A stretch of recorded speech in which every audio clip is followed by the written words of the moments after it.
परमेश्वर ने हमें इस पूरे संसार के जंजाल से क्यों निकाला? क्या उस परमेश्वर की योजना थी आपके और मेरे लिए? हालेलुया। उसको आज हम देखेंगे मेरे प्रियो। और उसकी योजना यदि हमारे जीवन में पूरी यदि नहीं हो पाई तो उसके हमें कौन से परिणाम भुगतने होंगे, उसके विषय में भी हम आज वचनों के द्वारा देखेंगे। हालेलुया। परमेश्वर ने आपको और मुझको संसार की कई प्रकार की बातों से निकाल कर आजाद किया और छुटकारा दिलाया। हालेलुया। जब परमेश्वर इजरायली लोगों को उस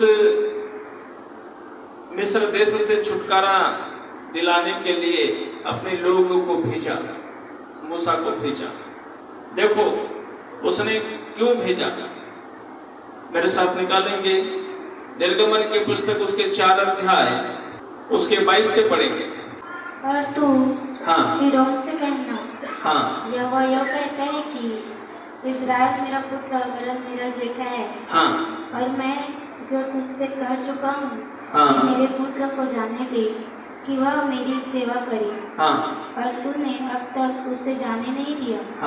इस कारण मैं अब तेरे पुत्र वरन तेरे जेठे को घात करूंगा। यहाँ पर देखिए, मिस्र में इजरायली लोग हैं और इजरायलियों को निकालने के लिए परमेश्वर ने किसको भेजा है? मूसा को भेजा है। परमेश्वर मूसा को क्या बोल के भेजा? ताकि मेरी क्या करें? सेवा करें। लेकिन फिरौन क्या करता था? फिरौन उन्हें जाने नहीं देना चाहता था। फिरौन उन इस्राएलियों को जाने क्यों नहीं देना चाहता था? क्योंकि ये जो लोग थे मेरे प्रियो, ये मिस्र में गुलाम थे। और मिस्र में ऐसे गुलाम थे ये लोग, इनके द्वारा वहां का जो फिरौन है, वहां का जो राजा है, वहां की जितनी प्रजा है, वो सब जो है इनसे बहुत कष्टदायक काम करवाते थे। इनसे ईंटें बनवाया करते थे, बिना कच्चा मटेरियल दिए हुए इनसे काम करवाया जाता था। यदि ये इजरायली, लगभग 20 लाख इजरायली उस पर मिस्र देश में रहते थे, यदि वो मिस्र छोड़कर चले जाएंगे तो उस मिस्र के अंदर का जो खेतों का काम, खलियानों का काम और जो है कि ईंटें बनवाने का काम, वहां की जो गुलामगिरी जो है कौन करेगा? वहां पर कोई ऑप्शन नहीं था। इसलिए फिरौन जो है उन्हें जाने नहीं देना चाहता था। मूसा ने काफी उन्हें रिक्वेस्ट करके मनाया, जो भी कुछ किया, लेकिन फिर भी मूसा जो है उसके सामने थक हार गया था, फिरौन के सामने में। और एक बार फिर वापस परमेश्वर के पास आया, वो तो फिरौन जाने नहीं देता है। मेरे प्रियो, परमेश्वर उनको निकालना चाहता था कि वो क्या करे? मेरी सेवा करे, ताकि उस बंधन से उसे आजाद करके परमेश्वर चाहता था कि ये लोग जो है कि मेरी सेवा करे। मालूम है वहां पर जो है इन मिस्र के लोग जो हैं, इन लोगों पर कैसा अत्याचार करते थे। उनके घर में जब कोई एक बच्चे का जन्म होता था, लड़का, तो क्या करते थे, ये जो वहां का फिरौन की जो गवर्नमेंट थी, सरकार जो थी, वो उसके बेटा जो हुएगा तो उसको मार डालते थे। हालेलुया। और बेटियों को छोड़ देते थे। ऐसे कई प्रकार के अत्याचार मेरे प्रियो वहां पर जो है दिन प्रतिदिन जो है हुआ करते थे। हालेलुया। परमेश्वर इनके ऊपर में स्वर्ग से दृष्टि करता था। इनका चिल्लाना, इनका कहराना, इनका तड़पना, इनका बिलखना, इनका रोना परमेश्वर देख रहा था। परमेश्वर ने सच में इनके ऊपर में दृष्टि की मेरे प्रियो, और अपने जन को, अपने नबी को, मूसा को उसने वहां पर भेजा। और उसने फिरौन से कहा कि तू इन्हें जाने दे। लेकिन फिरौन ने उन्हें रोकने के लिए काफी मेरे प्रियो वहां पर योजना बनाई। इसलिए जब देखा कि फिरौन उन्हें जाने नहीं देना चाहता है, तब परमेश्वर ने क्या किया? उस मिस्र देश के अंदर में, आप इधर 3, 4, 5, 6, 7 से लेकर 17 अध्याय तक आप पढ़ेंगे तब आपको पता चलेगा कि मिस्र देश में परमेश्वर ने कितनी खतरनाक से खतरनाक विपत्तियां लाई, केवल इसलिए कि उस फिरौन का मन जो है बदले और वो जो है इनको जाने दे। हालेलुया। परमेश्वर वहां पर युद्ध करके और लड़ाइयां करके और झगड़ा करके वहां से निकाला नहीं उनको, पर उनको उस फिरौन को ऐसा मजबूर कर दिया कि उनको उसने बरबस निकालने के लिए एक आखिरी समय में उन्होंने कहा कि चलो जाओ तुम्हें आपसे करें। इसलिए वहां पर परमेश्वर ने कई विपत्तियां लाई मिस्र देश में। उनके ऊपर में टिड्डियों का हमला, बर्फ के गोले गिराया। परमेश्वर ने वहां पर जो वहां की जो नदी थी उसको खून से लाल कर दिया। उसके बाद मेंढक को भेजकर परमेश्वर ने वहां पर भयंकर सारी आपदाओं को लाई। वहां के जितने भी मेरे प्रिय देखते हैं कि परमेश्वर अपने लोगों को छुड़ाने के लिए, अपने लोगों को बंधुआई से आजाद करने के लिए और उन्हें तमाम उन सब सारी चीजों से निकालने के लिए कितनी विपत्ति जो है उस फिरौन पे लाया परमेश्वर ने और उस मिस्र देश पे लाया मेरे प्रियो, ताकि परमेश्वर ने उनसे वहां से निकालने के लिए केवल एक ही चीज चाहता था परमेश्वर की, इजरायली क्या करे मेरी, हाँ हालेलुया, केवल मेरी सेवा करे। इसलिए परमेश्वर उनको वहां से निकाल कर बाहर किया। हालेलुया। हालांकि समय बीतते गया, इतने बड़े परमेश्वर के उपकार को इस्राएली लोग कई समय बाद भूल गए और कुछ समय बाद में परमेश्वर की वो सेवा करना नहीं चाहे और फिर से वापस जो है कई लोग मूर्ति पूजाओं में चले गए। हालेलुया। फिर से वापस कई लोग जो हैं मेरे प्रियो उस मिस्र की देवी देवताओं के फिर से वो लोग बाल देवता की पूजा करने लगे, कई सारे चीज करने लगे। परमेश्वर बहुत नाराज हुआ। आपको और मेरे को परमेश्वर इस संसार की दलदल से, कीचड़ से क्यों निकालना चाहता है? हालेलुया। आज उस समय जो फिरौन था, जो उन्हें निकलने नहीं देना चाहता था, उन्हें आजाद होने देना नहीं चाहता था, आज कौन है मेरे प्रियो जो आपको और मुझको जो है इस संसार से, इस दुनियादारी से, अपने जकड़न से आजाद होने नहीं देना चाहता? आज का फिरौन कौन है? मेरे साथ निकालेंगे यशायाह नबी की पुस्तक, यशायाह उसके 14 अध्याय के 17 वचन से पढ़ेंगे। जो जगत को जंगल बनाता, जो जगत को जंगल बनाता और उसके नगरों को ढा देता, और उसके नगरों को ढा देता और अपने बंदियों को घर जाने नहीं देता था, और अपने बंदियों को घर जाने नहीं देता, जाति जाति के सब राजा अपने अपने घर पर महिमा के साथ। हालेलुया। ये कौन है जिन्हें बंधुआई में रखा हुआ है, जिनको उस बंधन से आजाद होने देना नहीं चाहता और जिनको जो है अपने घर जाने नहीं देना चाहता? ये कौन है? कौन है ये शैतान है। कौन है? हाँ, आज दुनिया का हर व्यक्ति जो है शैतान से जकड़ा हुआ है। ऐसा कोई व्यक्ति नहीं दुनिया में कि जो शैतानी दुष्ट आत्मा उसके जकड़न में और उसके बंधन में नहीं है मेरे प्रियो। और ये शैतान जो है उसे वहां से निकलने नहीं देना चाहता, वहां से जाने नहीं देना चाहता, क्योंकि शैतान जो है अपनी इच्छाओं को जो है उसके द्वारा पूरी करवाता है। हालेलुया। मेरे प्रियो, इस बड़े बंधन से आजाद करने के लिए जैसे मूसा वहां पे गया था, वैसे ही बड़े बंधन से आजाद करने के लिए परमेश्वर ने अपने एकलौते बेटे यीशु मसीह को भेजा। किसकी कैद से आजाद करने के लिए? शैतान की कैद से आजाद करने के लिए। शैतान की कैद से आपको और मुझको आजाद करने के लिए परमेश्वर ने अपने बेटे को भेजा। एक बार की बात है, गरसनियों के प्रदेश में आप हम वहां पढ़ते हैं मेरे प्रिय, मरकुस रचित सुसमाचार उसके 5 अध्याय में थोड़ा सा आ जाइए।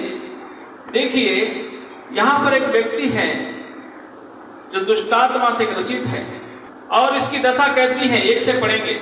वे झील के पार गिरासेनियों के देश में पहुंचे। हाँ। जब वह नाव पर से उतरा, हाँ। तो तुरंत एक मनुष्य जिसमें अशुद्ध आत्मा थी, हाँ।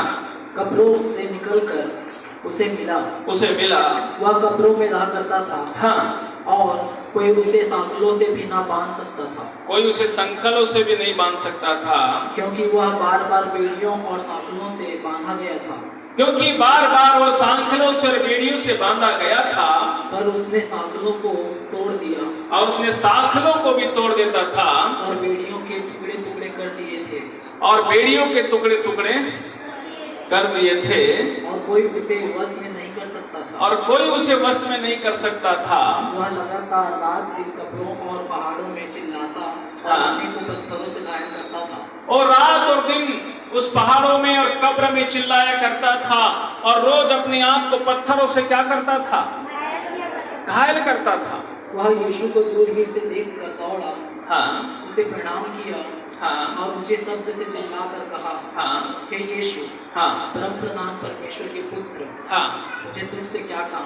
देखो मेरे प्रियो, यहाँ जो व्यक्ति है जिसको शैतान ने अपने वश में रखा है और इतना दुष्टात्मा की शक्ति इतनी खतरनाक उसके जीवन में है कि उसको लोग रस्से से नहीं, रस्सियों से नहीं, पर बेड़ियों से, संकलों से बांधते थे।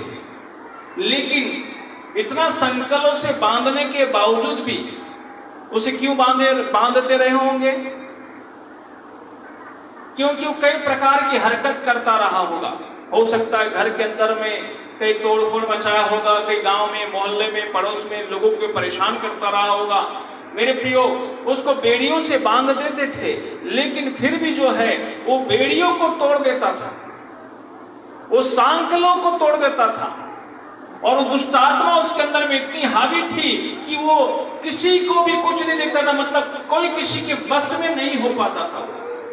और रोज जो है वो अपने आप को रोज प्रतिदिन जो है वो खुद को पत्थर मार मार के घायल करता था। हालेलुया। क्या करता था? रोज अपने आप को पत्थर मार के वो घायल करता था। इतना घायल हो जाता था कि उसके शरीर से कितना लहू जो है बह गया होगा। अब सोचो, आप ये शैतान के बंधन में जो रहने वाला व्यक्ति, जैसे उस समय में, क्योंकि फिरौन मिस्रियों को निकलने नहीं देना चाहता था, क्योंकि उनसे गुलामी करवा के उसे आनंद आता था। आज शैतान क्या करवा रहा है? आज शैतान लोगों को अपने वश में रखा है, अपने वश में रखकर उनसे गुलामी करवाता है, उनसे अपनी सेवा करवाता है और उनको अपने अधीन में रखता है। उन्हें रात और दिन कुचलता है। वो कितना भी कमाते हैं, उनके घर में आशीष नहीं होती है। वो कितना भी इलाज करते हैं, उन्हें चंगाई नहीं मिलती है। कितना भी ऐगा बैगा झड़वाने फुकवाने का काम करते रहते हैं जिंदगी भर, लेकिन उनको छुटकारा नहीं मिलता है। कितना भी परेशान। मैंने ये क्या कर रहा है? आज के समय का जो शैतान वो क्या कर रहा है इंसान के साथ में? बताइए, क्या कर रहा है वो? आज वही काम शैतान कर रहा है। आप जितने भी लोगों को देखेंगे मेरे प्रियो, आप किसी भी घर में चले जाइए, किसी भी घर में चले जाइए, आप उनको पूछिए कि आपके घर में शांति है? उनको पूछिए कि आपके घर में सुख है? आपको एक ही सवाल मिलेगा, उसका एक ही जवाब मिलेगा, नहीं। अच्छा, अपने घर में सुख शांति को प्राप्त करने के लिए वो क्या नहीं कर रहे होंगे? हर प्रकार का दुनिया का सारा काम वो कर रहे हैं, सभी कुछ कर रहे हैं, ऐसी कोई कसर नहीं छोड़े होंगे उन्होंने, पर उनके घर में शांति नहीं है। तो कौन है उस घर का मुखिया? कौन है जिसको पूरा अपने वश में रखा हुआ है? और कौन है वो शैतान। और कौन है वो? शैतान। आज कई घरों के अंदर मेरे प्रिय शैतान इसी प्रकार से काम कर रहा है और कई लोगों को उन्हें बंधन अपने वश में रखा हुआ है। यहाँ पर देखते हैं कि गरसाने के प्रदेश में जो व्यक्ति है, जो दुष्टात्मा से ग्रसित व्यक्ति है, जो शैतान से ग्रसित व्यक्ति है, इसके कई सारे बंधनों से बांधा गया था, लेकिन मेरे प्रिय वश में किसी के नहीं हो सका। और दुष्टात्माएं जो है इसे रात और दिन घायल करती थी। इतना परेशान हो गए व्यक्ति कि मेरे प्रिय खुद को पत्थर, उस दुष्टात्मा की शक्ति से आजाद होने के लिए वो स्वयं को पत्थर भी मारने की कोशिश किया करता था, लेकिन उसको कोई लाभ नहीं मिला। लेकिन यीशु मसीह ने क्या किया उसे? जैसे ही प्रभु यीशु मसीह उस जगह में पहुंचा, वैसे ही मेरे प्रियो वो दुष्टात्मा ग्रसित व्यक्ति जो है, जो शैतानी शक्तियां थी, वो दौड़ते हुए यीशु मसीह के पास आई और उसके चरणों में आकर बैठ गई। आगे बढ़ी, क्या हो रहा है? मैं तुझे परमेश्वर की शपथ देता हूँ, हाँ, कि मुझे पीड़ा ना दे, हाँ, क्योंकि उसने मुझसे कहा था, हाँ, हे अशुद्ध आत्मा इस मनुष्य में से निकल आ। हे अशुद्ध आत्मा इस मनुष्य में से तो निकल आ। उसने उससे पूछा, तेरा नाम क्या है? तेरा नाम क्या है? उसने उससे कहा, हाँ, मेरा नाम सेना है। सेना है, क्योंकि हम बहुत हैं। बहुत है। और उसने उससे बहुत विनती की, हाँ, हमें इस देश से बाहर न भेज। हाँ वहाँ पहाड़ पर सुअरों का एक बड़ा झुंड चल रहा था। हाँ उन्होंने उससे विनती करके हाँ कहा, हाँ हमें उन सुअरों में भेज दे हाँ कि हम उनके भीतर जाएं। हाँ अतः उसने उन्हें आज्ञा दी और अशुद्ध आत्मा निकलकर सुअरों के भीतर बैठ गई। हाँ और झुंड जो कोई 2000 का था कड़ाके पर से झपट कर झील में जा पड़ा और डूब मरा। हाँ फिर 18 से पढ़ेंगे। जब वह नाव पर चढ़ने लगा, जब यीशु मसीह उस व्यक्ति को छुटकारा दे दिया और जब प्रभु यीशु मसीह जब नाव में चढ़ने लगा, तो वह जिसमें पहले अशुद्ध आत्माएं थी, तो उस व्यक्ति में जिसके अंदर में दुष्ट आत्माएं थी, उससे विनती करने लगा, मुझे अपने साथ रहने दे प्रभु। परंतु उसने उसे आज्ञा नहीं दी और उससे कहा अपने घर जाकर अपने लोगों को बता, अपने घर जा और अपने लोगों को बता कि तुझ पर दया करके प्रभु ने तेरे लिए कैसे बड़े काम किए हैं, कि तेरे जीवन के ऊपर परमेश्वर ने जो दया किया है और तेरे लिए कितना बड़ा काम हुआ है। वह जाकर दिकापुलिस में इस बात का प्रचार करने लगा। वो गया और दिकापुलिस अपने क्षेत्र में जाकर अपने गांव नगरों में जाकर क्या किया, और इस प्रभु यीशु मसीह के सुसमाचार का वो प्रचार करने लगा कि यीशु ने मेरे लिए कैसे बड़े काम किए। Hallelujah, hallelujah, hallelujah. परमेश्वर आपको और मुझको बंधनों से आजाद क्यों कर रहा है?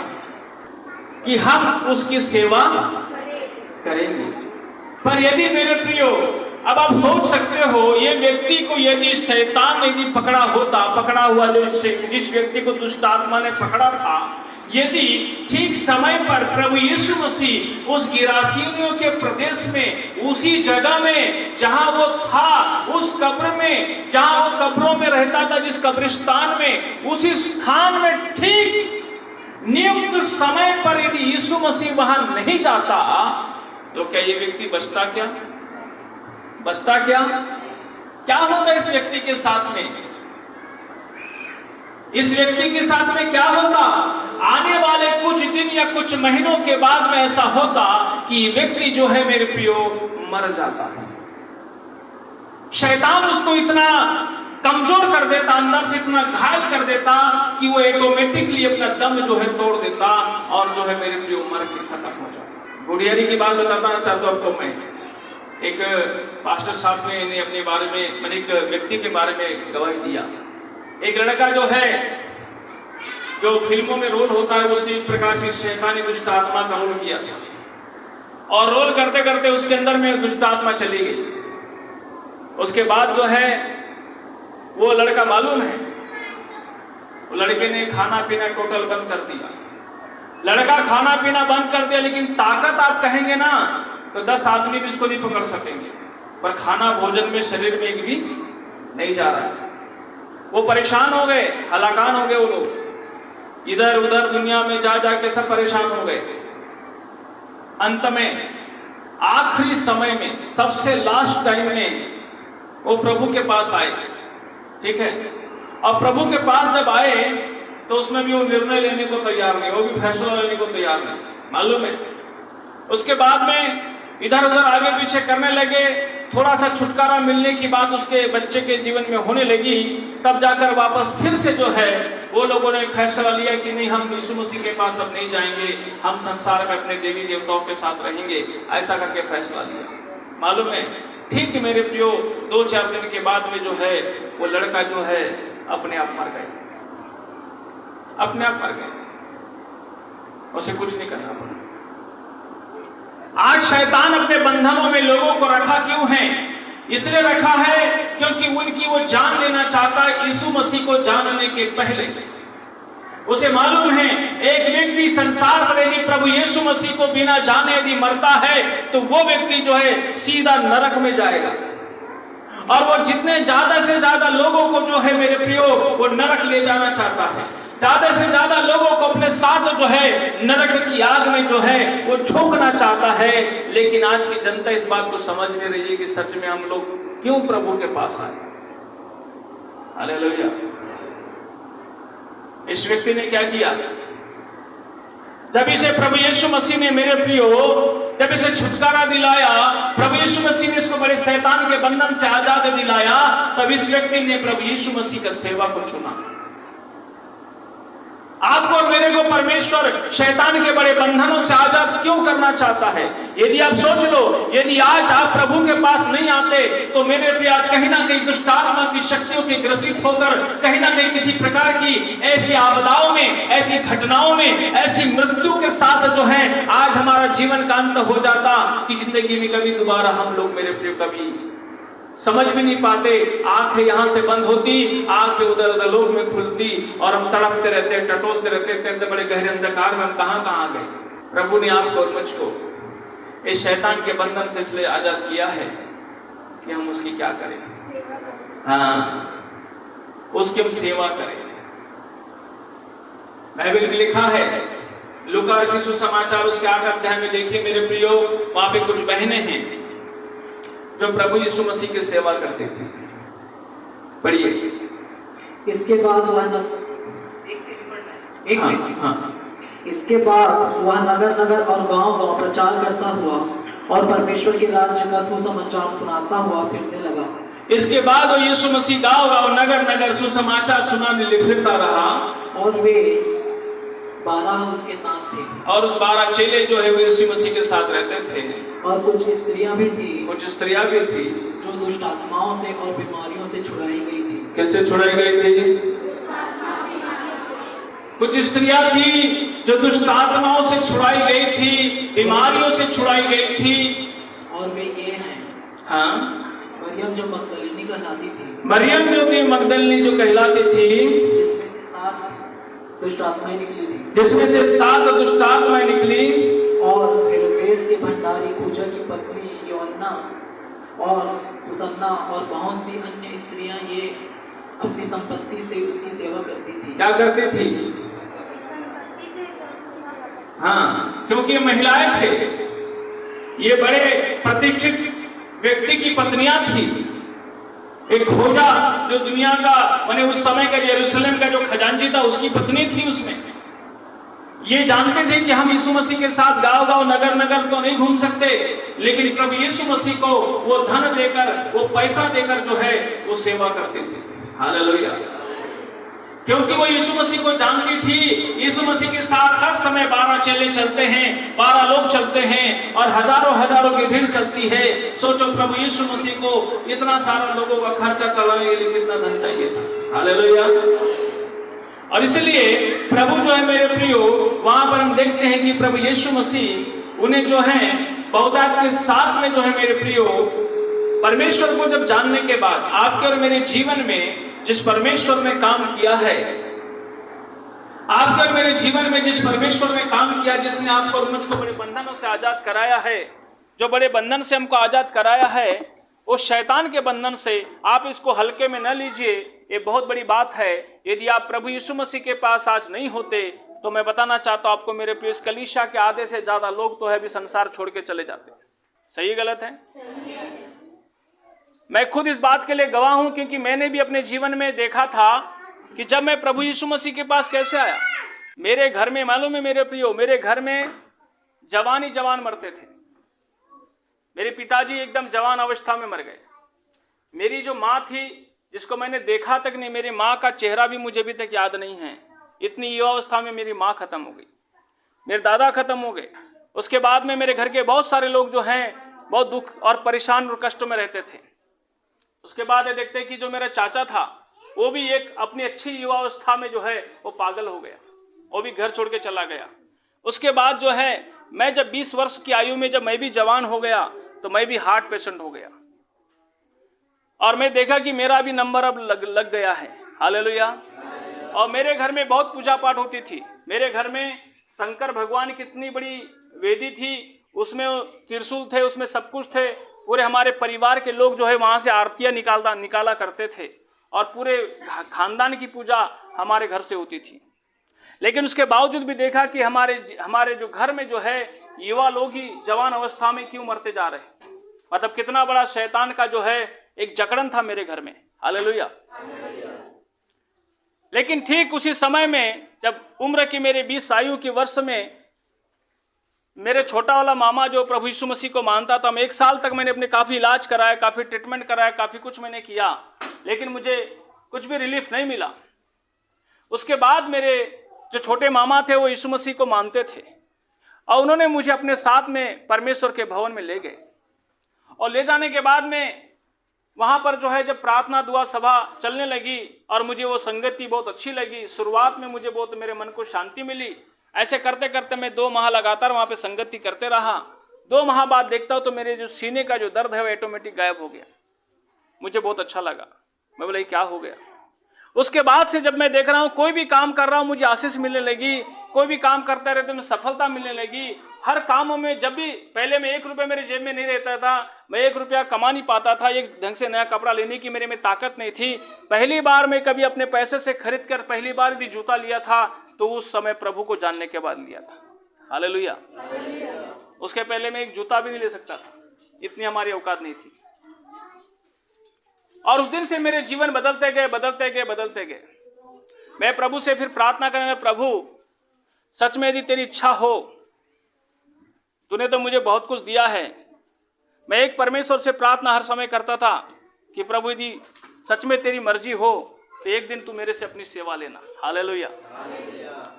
प्रभु से मैं हर समय इस बात के लिए परमेश्वर से विनती करता था, परमेश्वर मैं तो नहीं कर सकता, मैं जानता हूं कि मेरे पास कोई शक्ति नहीं है, लेकिन आपकी यदि इच्छा है तो आप मुझसे अपनी सेवा जरूर लीजिए। मेरे प्रियो, आपको और मुझको परमेश्वर ने क्यों बचाया है, इसके बंधन से हमको आजाद किया है, वो कम नहीं था मेरे प्रियो।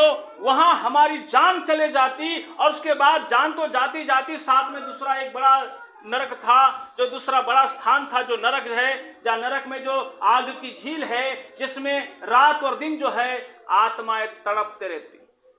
हालेलुया। क्या अच्छा लगता क्या? ऐसा होना चाहिए क्या? आज परमेश्वर ने आपको मुझको बचा के गलत काम किया क्या? बताइए ना। लेकिन कई लोग अपने आप को गलत समझते हैं, प्रभु की संगति से दूर भागते रहते हैं, प्रभु की आराधना से दूर भागते रहते हैं।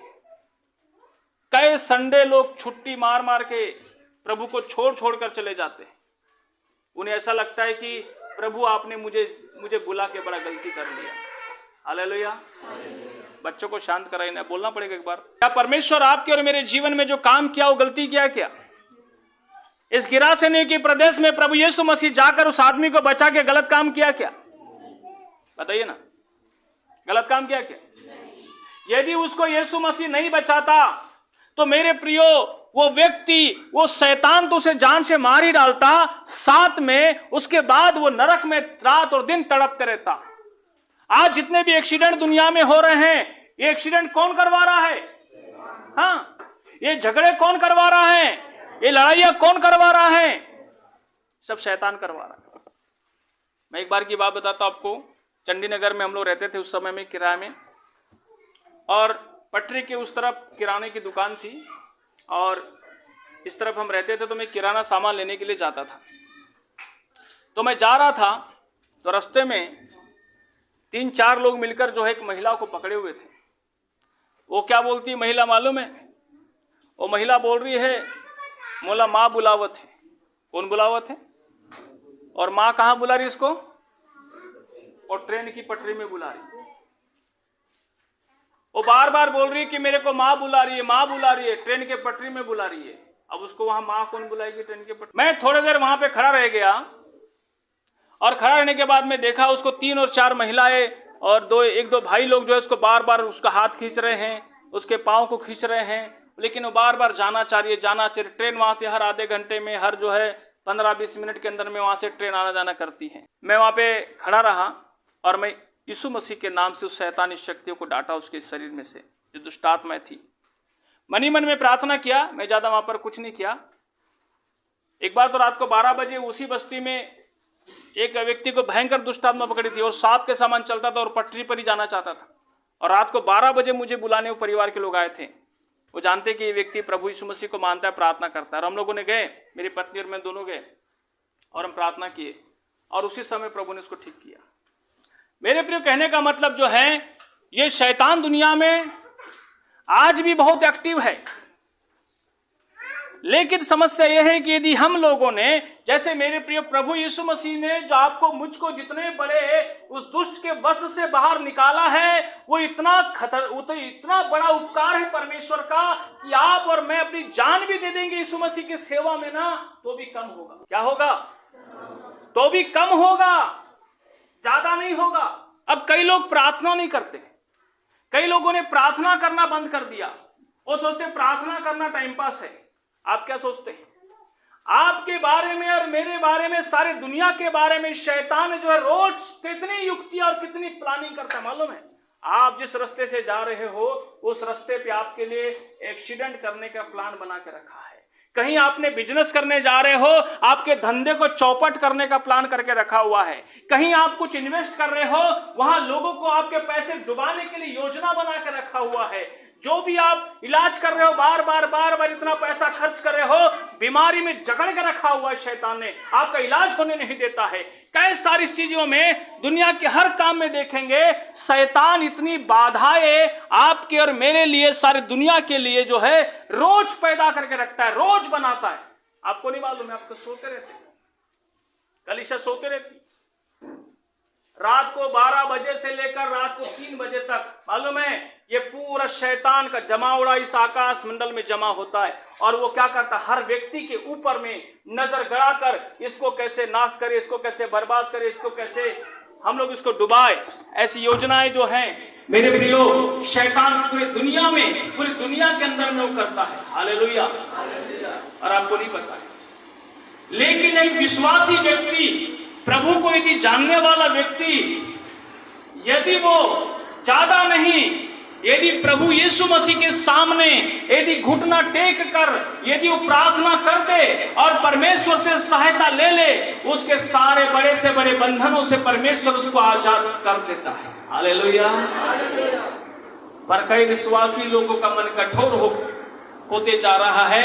वो प्रार्थना को अभिशाप समझते हैं, टाइम पास समझते हैं, फालतू समझते हैं। आप लड़ लो। आज जो कुछ भी आपके साथ में, मेरे प्रिय, मैं बताना चाहता हूं, किसी भी व्यक्ति के साथ आज जो भी परेशानियां हैं, उन परेशानियों का मेन जड़ जो कोई है वो शैतान है। हालेलुया।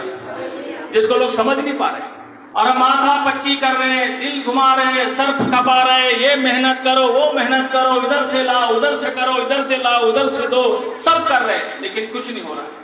क्यों नहीं हो रहा? और आप कितना भी कुछ कर लो, कितना भी दिमाग खपा लो, नीरव मोदी जैसे बड़े बड़े, विजय माल्या जैसे लोग जो है इतना दिमाग खपाने लोग देश छोड़ छोड़कर भाग गए कर्जे के चक्कर में। आप और मैं कौन सी खेत की मूली है? यदि प्रभु यीशु मसीह को मेरे प्रियो आप समझते हैं, आप जान गए हैं, तो आप प्रभु से प्रतिदिन नियम के अनुसार, रीति के अनुसार, जितने लोगों ने बाइबल में प्रार्थना करते थे, वो कोई एक दिन प्रार्थना करके 2 दिन सोते नहीं थे। ध्यान रख लेना अच्छे से। आप यदि बाइबल पढ़ते हो तो अच्छे से पढ़ो। और 2 दिन प्रार्थना करके 4 दिन सोते नहीं थे, और 4 दिन प्रार्थना करके बाकी महीना भर टाइम पास नहीं करते थे। रीति के अनुसार प्रतिदिन अपने समय में बिल्कुल उस टाइम पर वो प्रभु के चरणों में आ जाते थे। दानियल दिन में 3 बार बिल्कुल कड़क नियम उसका, प्रार्थना में बैठना है तो बैठना है। दाऊद को सांझ को, भोर को, दोपहर को, तीनों पहर वो परमेश्वर के चरणों में बैठना है तो बैठना है।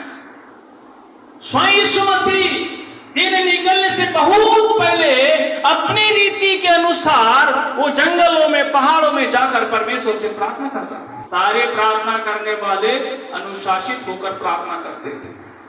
कैसे करते थे? क्योंकि उन्हें मालूम है ये संसार में एक दुष्ट है, ये संसार में एक शैतान है जो आपका और मेरा सबसे बड़ा विरोधी है। कौन है? हाँ। और वो आपके और मेरे लिए हर समय बाधा पैदा करता है, हर समय रुकावट पैदा करता है, हर समय कई बार तो ऐसी प्लान करता है कि कहीं ना कहीं हमारी जान चली जाएगी। हम 1 बार 2 बार चमत्कार होने से बड़ी बड़ी गवाही दे देते हैं, लेकिन क्या अपने जीवन को हमने अनुशासित किया है? थोड़ा अपने आप से पूछे, अपने आप से पूछे, अपने हृदय से पूछे, क्या प्रभु मैं आपके लिए अनुशासित हूं? और आप ऐसा सोचते होंगे कि नहीं, ऐसा करके मैं परमेश्वर के उपकार करता हूं। नहीं, आप परमेश्वर के उपकार नहीं करते हैं, हम अपने आप के ऊपर में उपकार करते हैं। ऐसा करके हम परमेश्वर को कुछ नहीं दे रहे हैं, लेकिन अपने जान खुद बचा रहे हैं। और नहीं करेंगे तो मेरे प्रियो, एक दिन कभी भी कुछ भी हो सकता है। वो शैतान बाधाएं पैदा करने के लिए तैयार है। Hallelujah, hallelujah. इसलिए जितने लोगों के जीवन में प्रभु ने काम किया, मालूम है, आप बाइबल पढ़ेंगे अच्छे से समझ में आएगा, उन लोगों ने प्रभु का सेवा में आ गए। हालेलुया। सेवा मात्र ऐसा नहीं है कि केवल आप सुसमाचार का प्रचार करेंगे वही सेवा है। सेवा वो नहीं है, बहुत सारी सेवा है कलीसिया के अंदर में। इतनी सेवा है मेरे प्रियो कि आप कर नहीं सकोगे। ठीक है, पूर्वी दिनों में पतरस और सारे यूहन्ना सब लोग मिलकर जो परमेश्वर का सेवा करते थे, उससे ज्यादा उस समय के जो विश्वासी थे वो उनसे भी ज्यादा समर्पित थे। समझ में आ रहा है? वो प्रार्थनाओं को करने की सेवा करते थे, वो प्रार्थनाओं में लवलीन रहते थे। हालेलुया। यदि देखो, इसी को कहते हैं हृदय परिवर्तन। यदि हमारा हृदय परिवर्तन हो गया है और संसार की अभिलाषा से हमने अपने मन को फिरा लिया है, हमने अपना मोह माया वहां पे छोड़ दिया है और वापस प्रभु के पास आ गए हैं, और अब प्रभु और आपकी सेवा और आपके काम के अलावा हमें कुछ दिखता नहीं है, ऐसा जब तक नहीं है तब तक हृदय परिवर्तन नहीं है। यदि केवल हम प्रभु यीशु मसीह के पास केवल अपनी समस्याएं दूर करने तक सीमित है, एक बस केवल हम संडे तक सीमित है, बस केवल हम लोग कभी काल किसी प्रकार के प्रभु भोज में आ गए उसके तक सीमित है, तो उसका हृदय परिवर्तन नहीं हुआ है। ध्यान रख लेना आप लोग। यदि अभी भी उसका समय संसार को जाता है, अभी भी उसका समय दुनियादारी को जाता है, अभी भी उसका पैसा व्यर्थ में गंवाता है, तो वो अभी तक उसका हृदय परिवर्तन नहीं हुआ है। ध्यान रख लीजिए। अब बाइबल अच्छे से पढ़ो, किसको कहते हैं हृदय परिवर्तन और किसको नहीं कहते हैं। अब कई लोगों को सेवा में इंटरेस्ट नहीं है, कोई दिक्कत नहीं, क्या होगा, पढ़िए आगे। यदि किसी लोगों को हम बोलते ना सेवा करो, मत करो सेवा, कोई दिक्कत नहीं, ठीक है, मत करो सेवा। पढ़िए व्यवस्था विवरण का पुस्तक उसका 28 अध्याय, व्यवस्था विवरण का पुस्तक उसका 28 अध्याय तो 37 वचन से पढ़िए, 47 47। तो जो सब पदार्थ की बहुतायत होने पर भी आनंद और प्रसन्नता के साथ अपने परमेश्वर यहोवा की सेवा नहीं करेगा। यदि तू जो सब प्रकार की बहुतायत होने पर भी, पहले घर नहीं था अभी घर दे दिया, पहले गाड़ी नहीं थी गाड़ी दे दिया, खाने को नहीं था भंडार खाने पीने से भरपूर है, कपड़े नहीं थे आपकी अलमारियां भर गई, सब कुछ होने के बावजूद भी, सब प्रकार की बहुतायत होने के बावजूद भी, जब कर्ज और लबों से भरे हुए थे, आज तुम दूसरों को देने वाले तक बन गए, और उसके बावजूद भी परमेश्वर कहता है यदि तुम उसके आनंद के साथ, उत्साह के साथ यदि इसकी सेवा नहीं करोगे तो क्या होगा? हाँ। इस कारण तुझको भूखा, हाँ, प्यासा और नंगा और सब पदार्थों से रहित होकर अपने उन शत्रुओं की सेवा करनी पड़ेगी। हाँ, हालेलुया। परमेश्वर ने आपको सुख सुविधाएं क्यों दी? जिन्हें यहोवा तेरे विरुद्ध भेजेगा। हाँ, परमेश्वर ने आपको और मुझको तमाम प्रकार की सुख सुविधाएं क्यों दी? कि संसार के तमाम बातों से मुक्ति पाकर परमेश्वर आपके और मेरे जीवन से अपनी सेवा लेना चाहता है। हालेलुया। यदि उसकी सेवा न करें, हम यदि उसको न चुने, हम उस तरफ अपने आप को नहीं ले जाए, बाइबल कहता है एक दिन ऐसा आएगा इन चीजों से तुम्हें फिर से रहित होना पड़ेगा। आज बहुत से पुराने विश्वासियों का जीवन थोड़ा देखो आप, शुरुआत कैसी थी उनकी। खाने को मदार नहीं था घर के अंदर में, किराए के मकानों में अपने घूमते फिरते थे। प्रभु ने उन पर दया करके शैतान के बंधन से आजाद करा दिया और उसको छुड़ाकर अपने पास बुला दिया। उसके बाद में वो सब प्रकार की चीजों से भरपूर हो गए, बहुतायत से भर गए, लेकिन अब जो है उन्हें बड़े आनंद उत्साह के साथ परमेश्वर का सेवा करना चाहिए था, पर उनके पास आज टाइम नहीं है, समय नहीं है। जब परमेश्वर ने सब कुछ उन्हें देने लगा तो वो अपने धन, अपने संपत्ति, अपने पैसा, अपने दुनियादारी को संसार और संसारिकता में वो लोग उड़ाने लग गए। मैं बहुत दुखी हुआ कई बार ऐसे ऐसे लोगों को देखा। आज मालूम है, आज इन आंखों से देखता हूं, घर का सिलेंडर भरने के लिए पैसा नहीं है, लकड़ी में खाना पकाना पड़ता है, जमीन जायदाद बेच गई है, मकान भी बिकने वाला है, ऐसी दशा में होकर गुजर रहे हैं। जिस परमेश्वर ने आपको सब चीज से भरपूर कर दिया है, यदि आप उसकी सेवा नहीं करेंगे, एक दिन ऐसा आएगा कि एक दिन ऐसा आएगा फिर वापस वो जिंदगी आएगी, क्योंकि देने वाला खुद परमेश्वर है। हालेलुया। और लेने वाला भी परमेश्वर है। आपको मेरे को परमेश्वर ने शैतान के बड़े बंधनों से आजाद क्यों किया है? पहले थोड़ा आंख खोलकर और कान खोलकर मेरे प्रियो आप बाइबल को पढ़ो और सुनो। जितने लोगों ने परमेश्वर का सेवा नहीं किया, आज उनका जिंदगी देखना, अभी भी बोलना में बहुत दुख लगता है मेरे को, भीख मांगने वाला जिंदगी हो गया। मैं कई विश्वासी को देखता हूं, आज वो रोते ही रहते हैं, अरे भैया तो शुरुआत में तो अच्छी हुई थी, आज तेरा रोना गाना क्यों चालू हो गया है? क्योंकि लोग सोचते हैं ना, यीशु मसीह के पास केवल मौज मस्ती है, केवल प्रभु को केवल जो है ना अपने छुटकारा, चंगाई, दुनियादारी और चमत्कारों का संसाधन बस बना के बैठे हैं। ऐसे के लिए नहीं बुलाया परमेश्वर। समझ में आ रहा है? परमेश्वर ने आपको और मुझको बुलाया कि हमारा एक भाग, हमारा एक पैर या हमारा एक हाथ हर समय प्रभु की सेवा में रहना चाहिए। हालेलुया। आज तो कई विश्वासी लोगों का ऐसा दिल हो गया है, कलीसिया को झांकते तक नहीं भाई, झांकते तक नहीं क्या हो रहा है कलीसिया में, मतलब नहीं किसी को। ऐसे ऐसे लोग हो गए, कठोर हो गए। आप ज्यादा दिन देर मत करो, कुछ दिन रुक जाओ और कुछ दिन रुक जाना, अपने आंखों से अपनी बर्बादी देख लेना। हालेलुया। मैं गलत बोल रहा तो मुझे बोल देना, लिख लेना, आज नोट कर लेना डायरी में कि मैंने आज की तारीख में क्या बोला था। और ये मैं ऐसे नहीं बोल रहा हूं, ये अनुभव है, ये इतने दिन के साल से सेवा करने का मेरा तजुर्बा है। इन आंखों ने सब कुछ देखा है, इन आंखों से मैं देखते देखते आ रहा हूं और वही चीज को मैं आपके बीच में बोलता हूं। आज मौका है, अवसर है मन फिराने का, कि फिर से वापस प्रभु की सेवा में आने का। हालेलुया।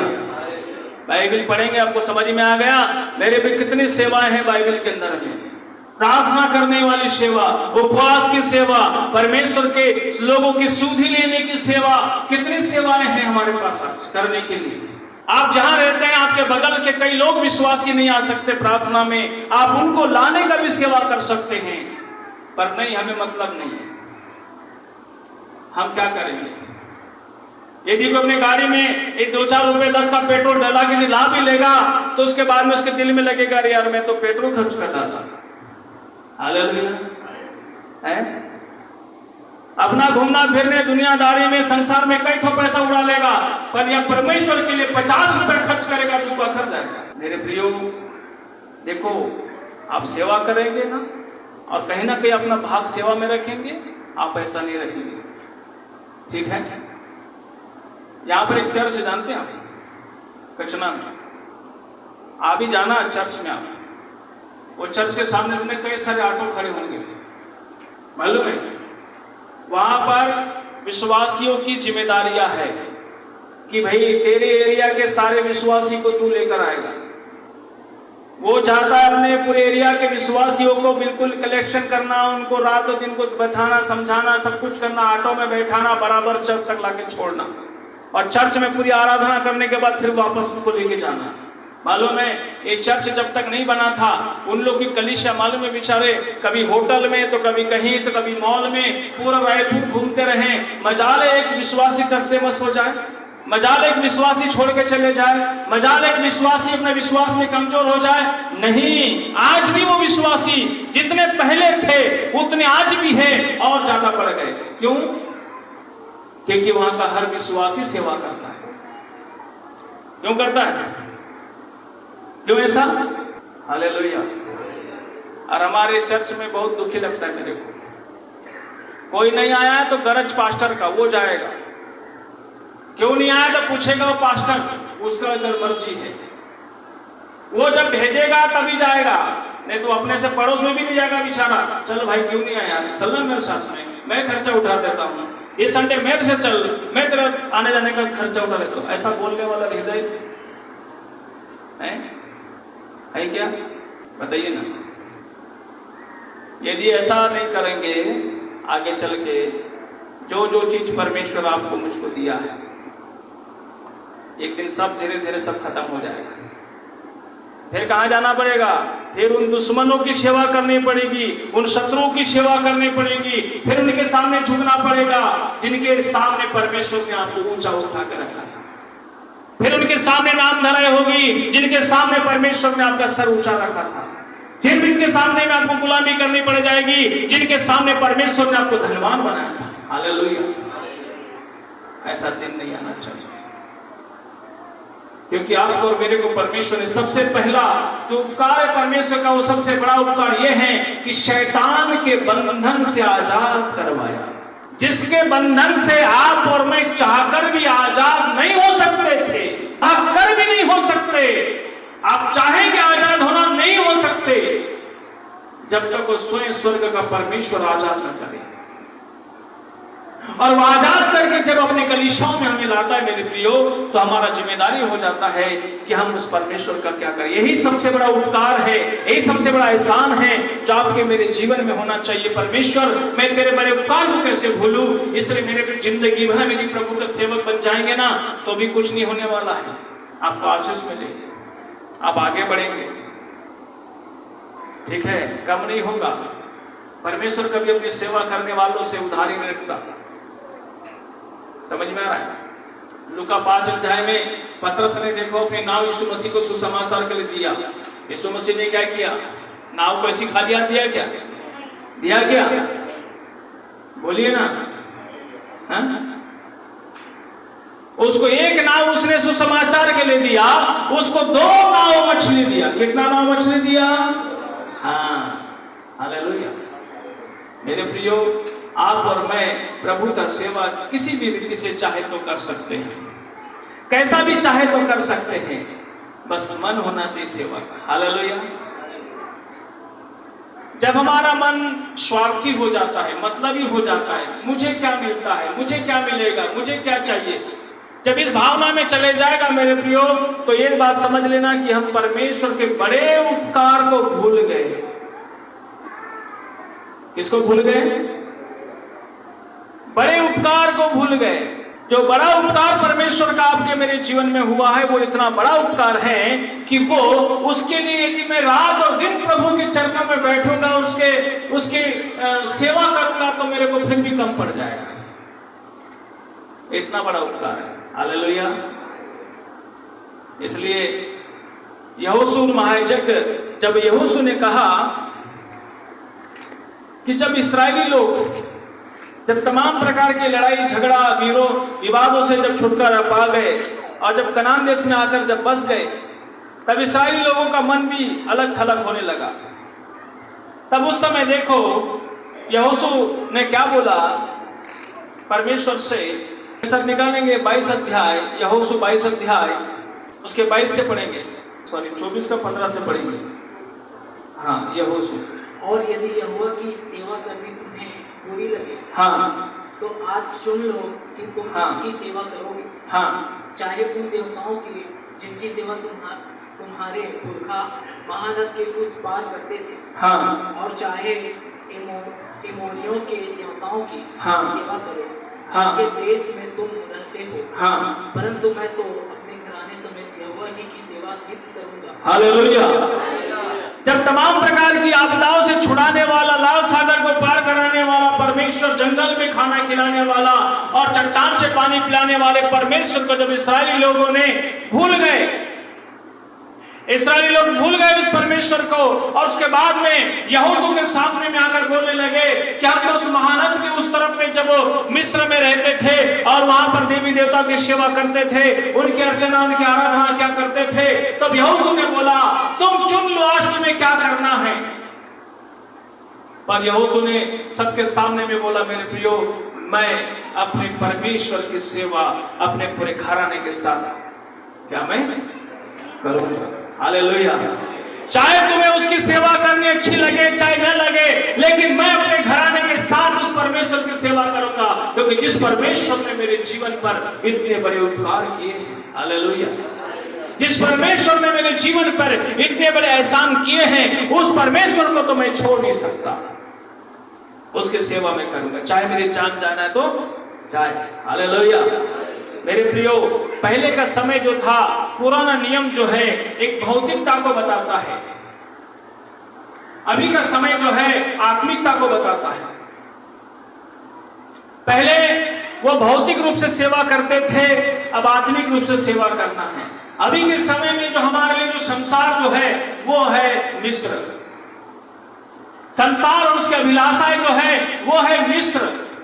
अभी के समय में आत्मिक युद्ध में हम इस वक्त है, इसलिए बाइबल कहती है कि तुम अपने बाइबल कहती है कि हमारी जो लड़ाई लहू और मांस से नहीं है, पर किससे है?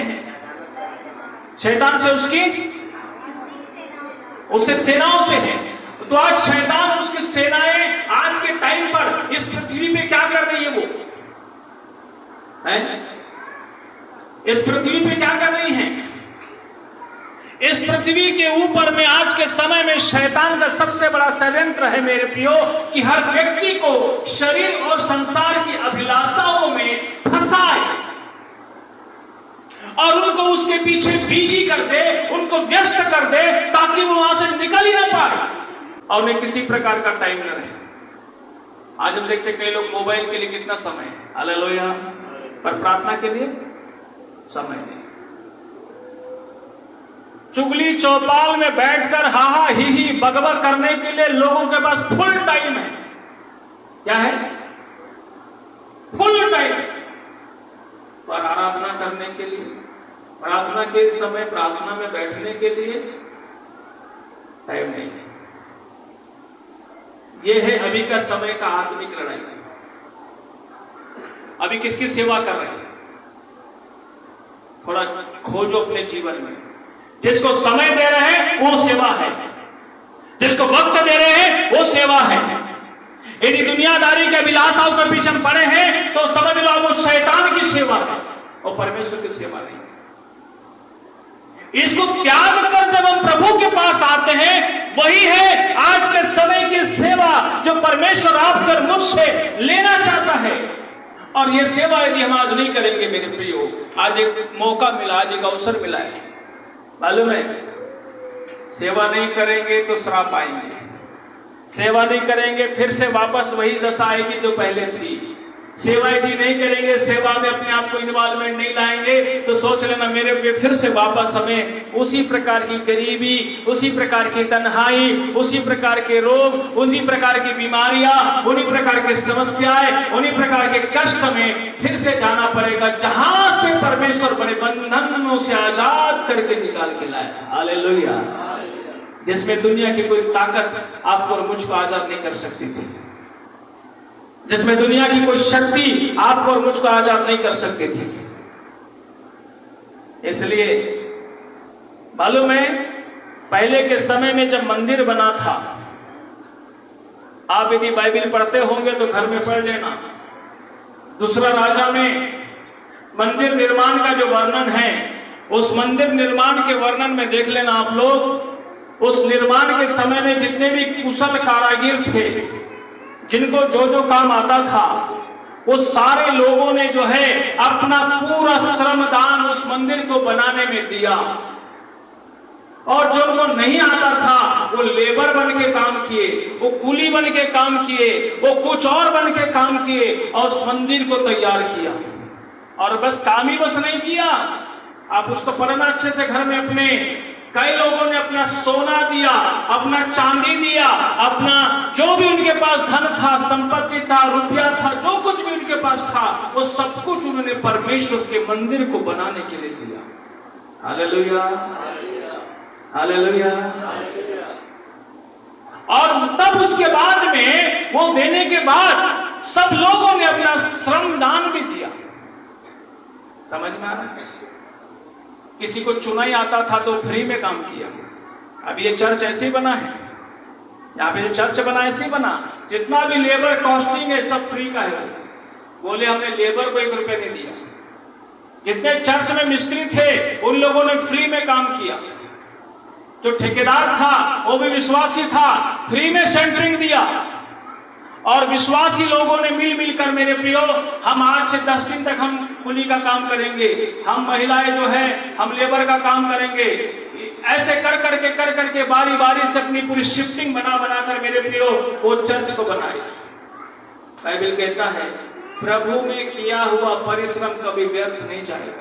समझ में आ रहा है? इसी को तो कहते हैं तन मन और धन। हालेलुया। यदि हम इस प्रकार से, तो सेवा इसलिए परमेश्वर जो भी आज आपके पास है, आज कलीसिया ही सब कुछ है, आपके और मेरे काम करने के लिए कुछ है, बस मात्र कलीसिया है और कुछ नहीं है। और हमारा ध्यान, हमारा मन, हमारा विचार भी कलीसिया से हटा हुआ है तो हम सेवा की भावना में नहीं है मेरे प्रिय। और जो सेवा की भावना में नहीं है तो आप ये मत सोचना कि हम बहुत अच्छे से रह सकते। परमेश्वर ने जिस काम के लिए दिया, यदि बोझ इधर दिल में नहीं है, एक दिन परमेश्वर उससे सब कुछ छीन लेगा। इसलिए तो कई विश्वासी लोगों का दशा फिर से वापस वैसे हो जाता है जैसा वो शुरुआत किए थे, क्योंकि मन और हृदय जब कठोर हो जाता है मेरे प्रियो, तब उसका कोई इलाज नहीं है, उसका इलाज केवल नरक है। क्योंकि पवित्र आत्मा की जब तक आवाज सुनकर भी उसका हृदय भी नहीं बदलता, तो समझ लो उसका इलाज और कोई दुनिया में नहीं है मेरे प्रियो। यदि इस प्रकार से हम नहीं करेंगे तो आगे चल के बहुत दुख होगा। यूहन्ना सुसमाचार में प्रभु यीशु मसीह ने कहा, 13 अध्याय में उसके 25 और 26 को पढ़ेंगे, 12 का 25-26, यूहन्ना 12 का 25-26। जो अपने प्राण को प्रिय जानता है, हाँ, वह उसे खो देता है। हाँ। और जो इस जगत में अपने प्राण को अप्रिय जानता है, जो जगत में अपने प्राण को अप्रिय जानता है, वह अनंत जीवन के लिए उसकी रक्षा करेगा। वो अनंत जीवन के लिए अपने जान की क्या करेगा? रक्षा करेगा। यदि कोई मेरी सेवा करे, यदि कोई मेरी सेवा करे तो मेरे पीछे हो ले, और जहाँ मैं हूँ वहाँ मेरा सेवक भी होगा। वहाँ पर कौन होगा? सेवक होगा। कौन होगा? सेवक होगा। हालेलुया। इसलिए यीशु मसीह ने बोला कि जाओ सब जाति के लोगों को चेला बनाओ, पिता पुत्र पवित्र आत्मा के नाम से बपतिस्मा दो, उन्हें चेला बनाओ, और जो मैं तुमको सिखाया हूं वो तुम उनको सिखाओ। मेरे प्रियो, इसीलिए बाइबल कहती है कि जहां यीशु मसीह के साथ रहना है तो बिना उसकी सेवा किए संसार पे कोई प्रभु यीशु मसीह के पास जा सकता है क्या? जा सकता है क्या? क्या लिखा है? जो अपने प्राण को अप्रिय न जाने। आज सबसे ज्यादा लोग सेवा किसकी कर रहे हैं? किसकी सेवा में लगे? अपने प्राण की सेवा। किसकी सेवा में? आदमी को इधर चर्च में आकर एक रापा उठाने के लिए टाइम नहीं है। हालेलुया। अपने घर का पहाड़ उठा सकता है। क्या उठा सकता है? मेरी बातें आपको बहुत बुरी लगती है, हालेलुया, पर सच्चाई है। ठीक है, एक जगह में प्रचार किया तो मुझे एक बहन आकर बोलती है, आप इतना अच्छा प्रचार करते हैं तो आपके कलीसिया के विश्वासी तो बहुत मजबूत होंगे प्रार्थना, दुआ, वचन और संगति में। मैं बोला अंदर की बात तुझे क्या बताऊं? हालेलुया।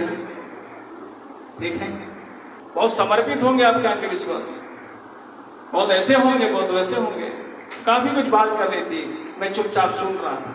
परमेश्वर आपको और मुझको आशीष दे, क्योंकि परमेश्वर आपके और मुझके लिए मेरे प्रियो इस संसार पे केवल कुछ और नहीं है, बस एक ही चीज बची है, और वो जब प्रभु ने आपको इतने बड़े बंधन से आजाद करके लाया है, परमेश्वर ने इतने बड़े बंधनों से हमें छुटकारा दिलाया है, यदि हमारे हृदय में यदि कुछ ऐसा है तो हम अपने जीवन का कोई ना कोई भाग जो है, देखो वो महिलाएं थी, वो परमेश्वर के प्रभु यीशु मसीह के साथ सुसमाचार प्रचार में नहीं जा सकती थी, लेकिन वो लोग अपना धन देते थे प्रभु को।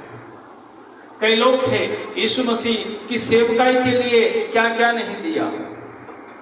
मेरे प्रियो, यीशु मसीह की कब्र भी नहीं थी, जानते हैं आप?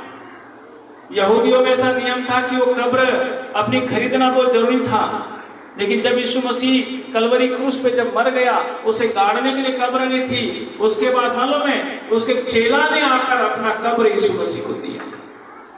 और यीशु मसीह जो कब्र में था वो यीशु मसीह की नहीं, किसी और की कब्र थी। क्योंकि उस स्वर्ग और पृथ्वी के परमेश्वर ने जिसने आपको और मुझको बचाया है, यदि हमारी ठीक से आंखें खुल गई है, हम उसको यदि हे अब्बा हे पिता कहते हैं और उसका सेवा के लिए जो आज मौका मिला है, जो अवसर मिला है, इसको हम यदि गवाएंगे तो अपने हाथों से अपनी कब्र खो देंगे।